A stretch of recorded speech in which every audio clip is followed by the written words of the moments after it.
myself Dr. Keshab Chandra Mandal. Today I am going to tell you about my latest book.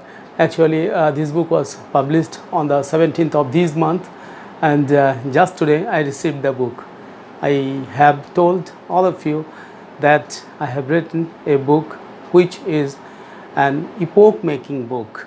You see, the name of the book is How Can India Become a Superpower by 2047, a vision. It is a vision document indeed. Let me show you the book. Yes, this is the cover of the book. You see, the cover of the book. It was published by Ukyoto Publishing, right?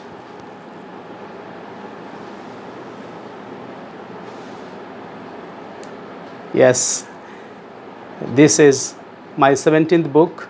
This book contains 879 pages, and all these pages are divided into 14 chapters.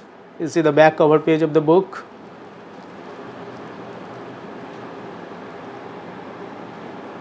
Back cover page of the book.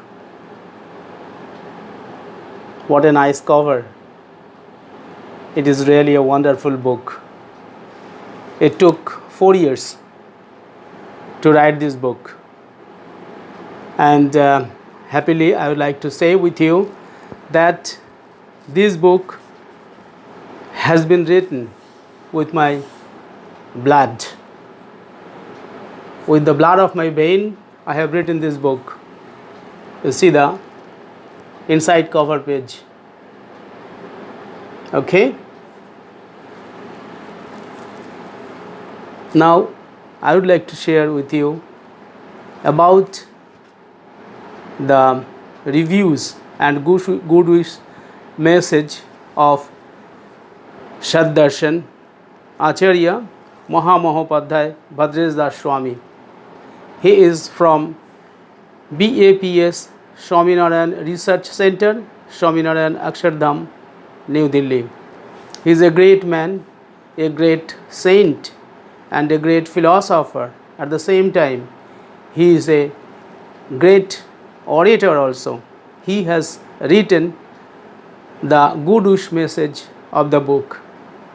Let me read what he has written in his good wish message.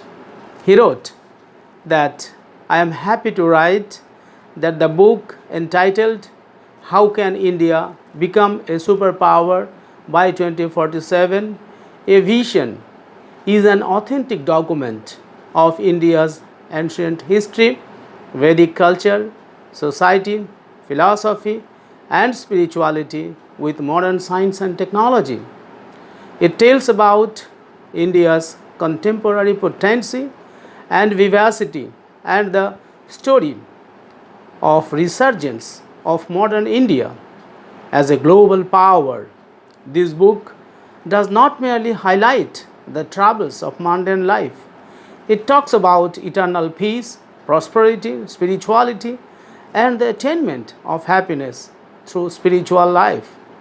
After reading this book, we can realize that the author of this book has attained the depth of Indian civilization and culture well. It is nice to see that he has explained about spiritual Bharat. This is an inspirational book, useful for general people across the world. I wish him success in life and best wishes for this remarkable book. Pranam Swamiji, Pranam Swamiji, Pranam. Then the book was reviewed by some eminent teachers, authors, and great personalities of this country, and I have received some reviews from out of India also, including England, Ukraine, Pakistan, Philippines. Let me read the first review of this book done by Professor Dipankar Sinha.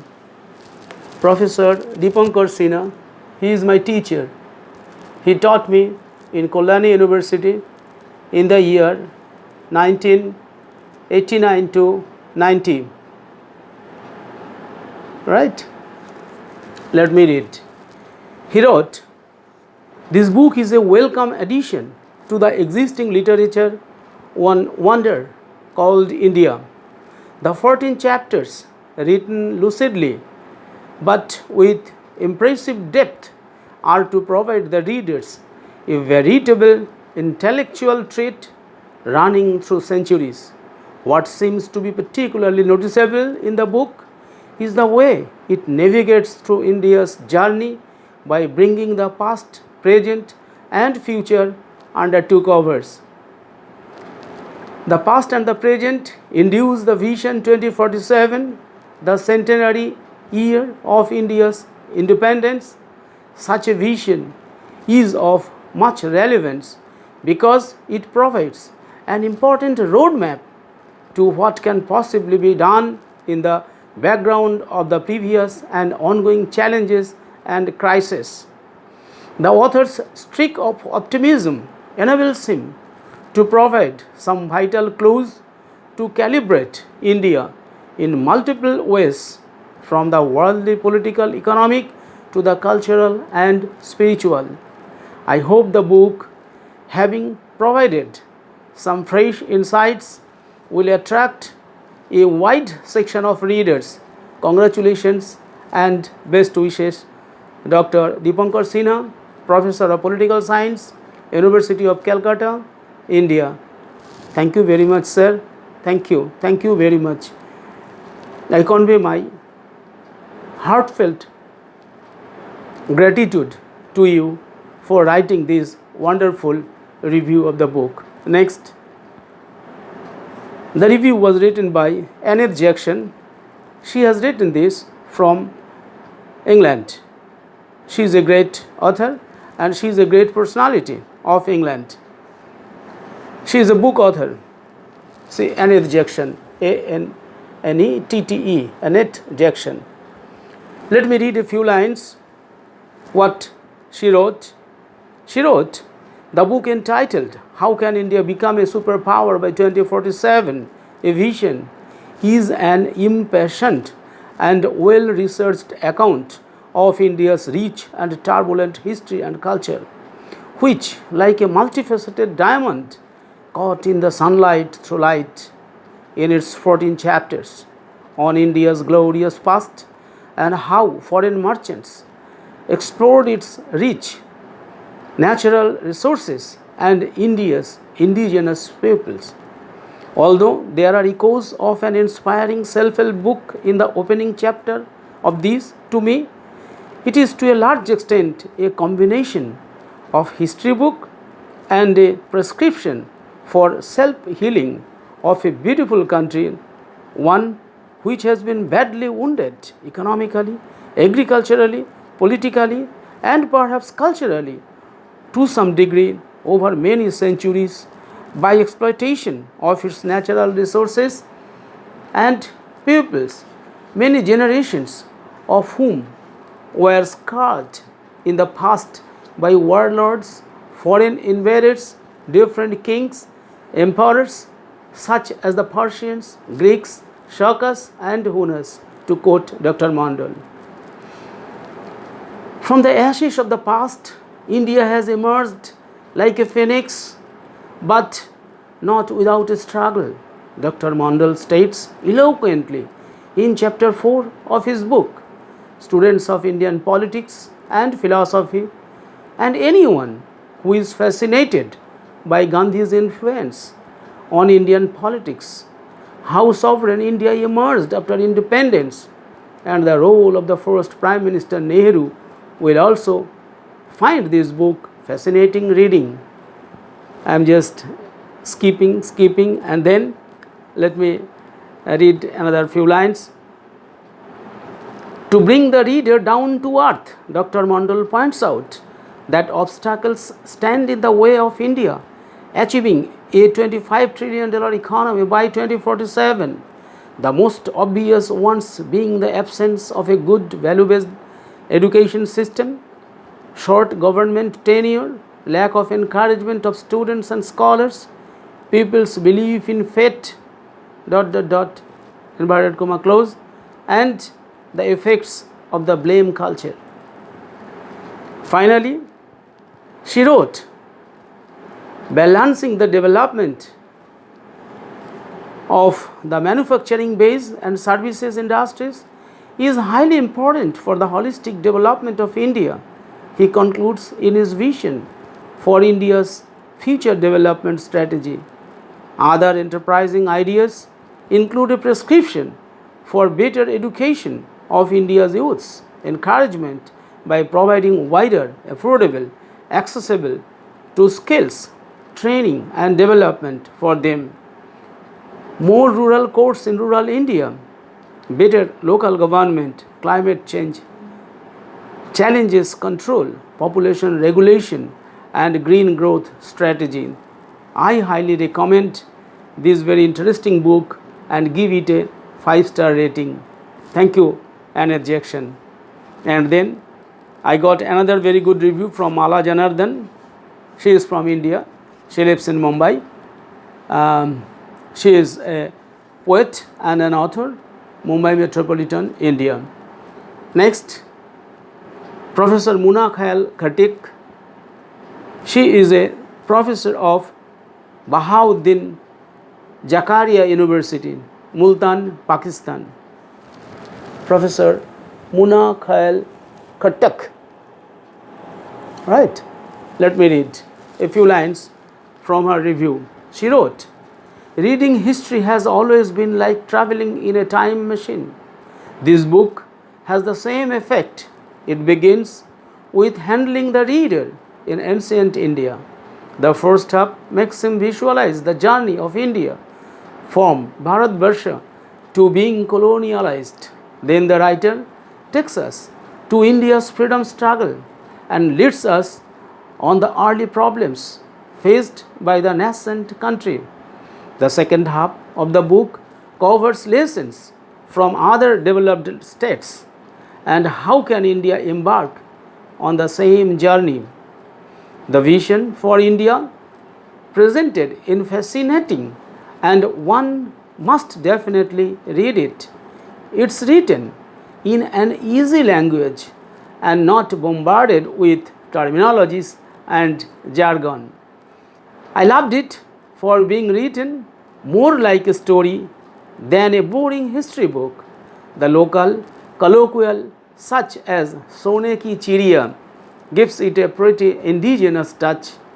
I really appreciate it. It is really informative and engaging read. Thank you, Professor Muna Khayal Khatak. Thank you very much. I am very much grateful to you for writing this beautiful piece of review. And then Professor Alina Sholniskina, my friend from Ukraine. She is a professor of the chair of Sociology, Social Work and Public Management and Administration of Faculty of Medical Technologies of Diagnostic and Rehabilitation, Oles Hanchar, Dnipro National University, Ukraine. She has also written a very nice review. Okay, let me read a few lines. Only 2-3 lines I am reading. How can India become a superpower by 2047? A vision is a vision document and an introduction to the social and political life of modern India. Historic, social and economic aspects are described in the scientific work written by Dr. Keshab Chandra Mandal. Post-colonial studies and analysis of educational policy are represented in this book. The most interesting part of this book is the study of the particularities of the development of scientific technologies. The author of this scientific work uses tools and methods of social prognosis and strategic planning. Results of social reform in India are analyzed in this book. The creative and innovative potential of Indian people is mentioned in this book. Thank you, Alina. Thank you very much. And I am not going more in detail. I would like to show you the contents. Please see the contents page. Please see the contents page.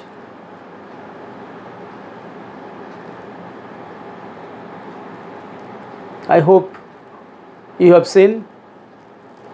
From the very content, you could see that this is a complete book on India. There is no such a book so far written in last more than 200 years, such a book like this, because this book tells you about glorious India and how the greedy invaders from across the world had invaded India and looted our country and ruined us. Second chapter deals with exploitation by Europeans, how Europeans came one by one and exploited us, ruined us, right? Second chapter deals with backdrop of freedom movement in India, when their exploitation and their torture became unbearable. The peace-loving, quiet and good people of India had no other way than to fight, than to start fighting for their motherland. Number 4, chapter 4 deals with intense movement and transfer of power. So ultimately the British government, who ruled us for 190 years from 1757 to 1947.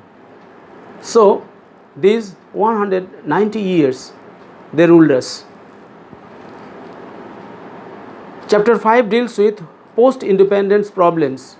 Definitely every newly independent country face some inner challenges as well as external challenges. So India is not exceptional. India had to suffer a lot, right? So all those things, the post-colonial, the post-independence problems in India has been delineated in this chapter, chapter 5, post-independence problems. Chapter 6 tells about India's great philosophers and saints. But where from India gets its strength? India gets her strength from the great sons of India, who were the greatest saints and philosophers of the world, who are continuously for thousands of years have been contributing to the world for bringing about equality, peace, tranquility, and both combination of body, soul and mind, for the development of body, soul and mind. So this is India, which is the land of saints and sages and philosophers. Chapter 7 tells about confluence of politics, religion and science. There is one chapter where I have tried to show that there is no enmity among these politics, religion and science. They are very much interrelated. Chapter 8 talks about present strength of India, how powerful India is now. You will find every aspect where India's strength lies. Chapter 9 talks about education system in India. After nearly 30 years, India formulated her new education policy 2020, which is an epoch making. On the basis of this education policy, if implemented properly, India will achieve her dream of a $25 trillion economy by 2047, when India will celebrate her 100th year of independence. Next, Chapter 10 talks about biodiversity and climate action. Chapter 11, secret keys of India's growth and development. Secret keys are there. You have to read. I will not tell you. You have to read the book. Okay. Chapter 12, India is a global spiritual leader. India is a spiritual leader. People accept it. People recognize it. And people respect India because of her non-violence, non-aggressive and non-attacking philosophy. India is a peace-loving country still in the 21st century also. You will never find that India is attacking any country at first without any provocation. No, never. You see the history of 2000 years, India never attacked any country. On the other hand, the so-called civilized world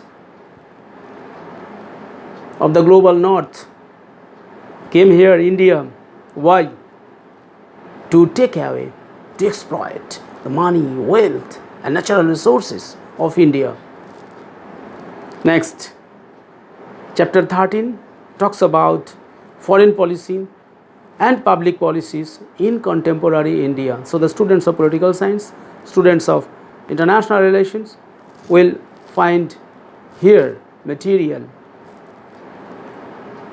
Chapter 14, last chapter, talks about some constraints and recommendations.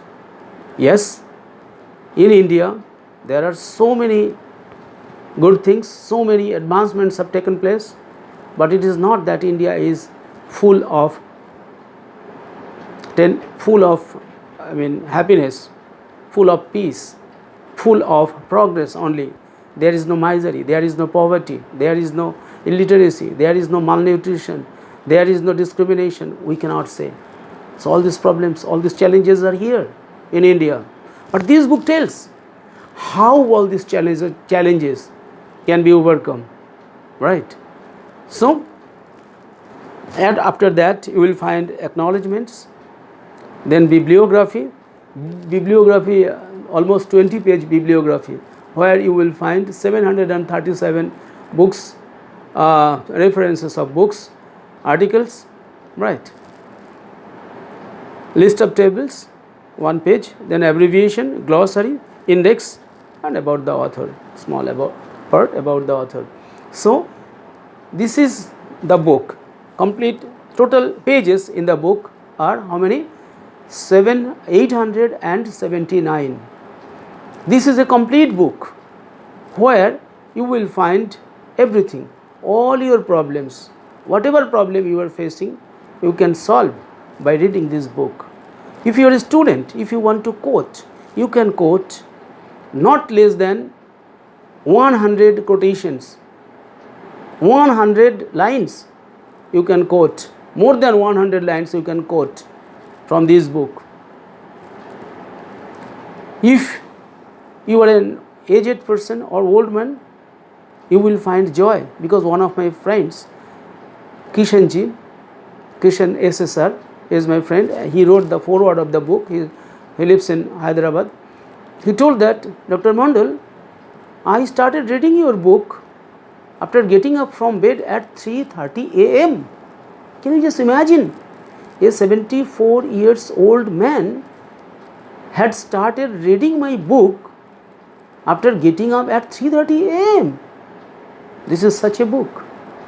In this book, you will find lot of examples from Sri Chandi, from Upanishad, from the Gita, from autobiography of a yogi, Patanjali, Swami Vivekananda, Ramakrishna, Sri Chaitanya, Sri Ramanujam, Sri Ramakrishna Paramahamsadev, Kabir, so many things. Guru Granth Sahib. From all religions you will find, boys and girls, men and women, Hindus and Muslims, Christians and Buddhists, Jains, any, whatever color, whatever caste, whatever religion, whatever province, whatever country you may have, you can read this book. If this book does not help you in any way in your life or in your family, then return the book. I will pay you the money. I will pay you the double money. Yes, this is my guarantee. So, I am very much sure, and this book will help every person. If you are a mother, you want to teach your son, you want to make your son better, read this book. If you are a student, if you want to stand, if you want to rise high, if you want to make yourself the best person in the world, this book will help you. If you are a scientist, if you are a philosopher, if you are a political scientist, if you are a social scientist, read this book. Read this book. By reading this book, you will get inspiration. You will get clues. You will get information, and you will definitely be encouraged how you can give your best. How can give your best. And if you are a middle-aged person, this book will help you. It will tell you about management. It will tell you about how to control your body, soul and mind. It will tell you how you can develop your personality, how you can develop your income, how you can develop peace, how you can progress your personal life, how you can develop your social life, how you can develop your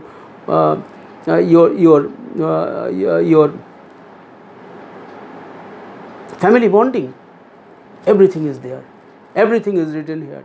That is why Swamiji has written about this book. That is why Professor Dipankar Sinha, one of the greatest political scientists nowadays in India, he has written. Right. So, this is in brief, I told you. Finally, you will find here, there in the last page of the book, I have given about me. You can see I have given there this about the author. In brief, I have given